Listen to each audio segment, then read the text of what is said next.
Com a chegada dos imigrantes italianos no final do século XIX, o bairro começou a se transformar. Além de trazerem cultura e costumes, também impulsionaram o crescimento industrial da região.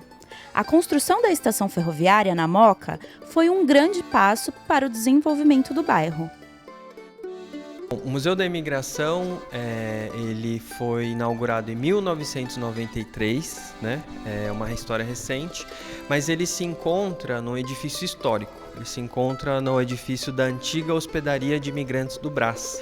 Então, se decidiu produzir esse grande edifício próximo à linha férrea, um elemento fundamental, justamente porque isso conectava o edifício às principais chegadas, né, ao local. Esse início foi bem específico, inclusive o primeiro grupo, né, que passou pela hospedaria foi um grupo de italianos, né, em 1887, e a Itália, Espanha e Portugal foram os principais países aí nesse primeiríssimo momento. Mas depois, enfim, a hospedaria seguiu numa história de 91 anos, né, a hospedaria recepcionou mais de 3,5 milhões de pessoas, de mais de 80 nacionalidades.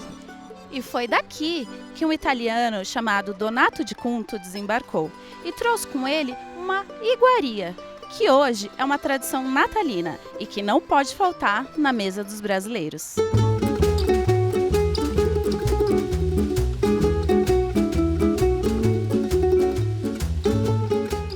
E foi o primeiro panetone no Brasil, sem dúvida.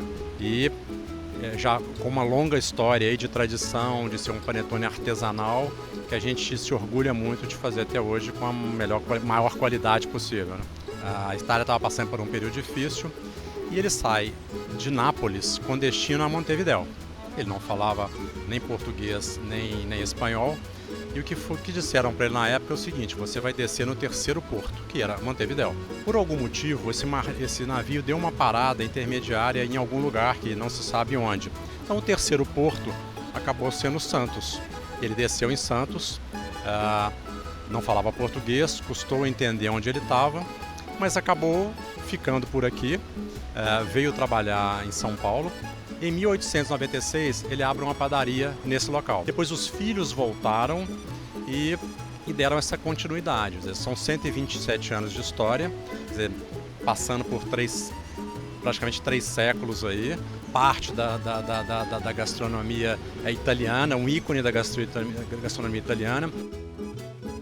Além do gosto pela gastronomia, os italianos também têm uma paixão em comum com os brasileiros: o futebol. O Clube Atlético Juventus foi fundado em 20 de abril de 1924 por 2 imigrantes italianos para representar a comunidade na Moca. Nosso clube foi fundado por uma empresa que, na época, um cotonifício, né, 1924, pelo Conde Crespi, que eram 2 irmãos que parece que a história diz que um torcia para o Tourinho, outro torcia pela Juba, né?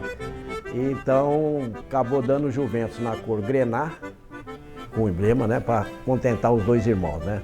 Sim, o clube mantém a tradição italiana, nós temos a nossa festa italiana, lá embaixo na Javari até hoje tem a venda do cannoli, né? Então o bairro ainda é um bairro tradicional ainda da família italiana, né? Hoje o Juventus, se você falar de Moca, é evidente que vai ter que falar de Juventus. O Juventus hoje, ele é a atração do bairro.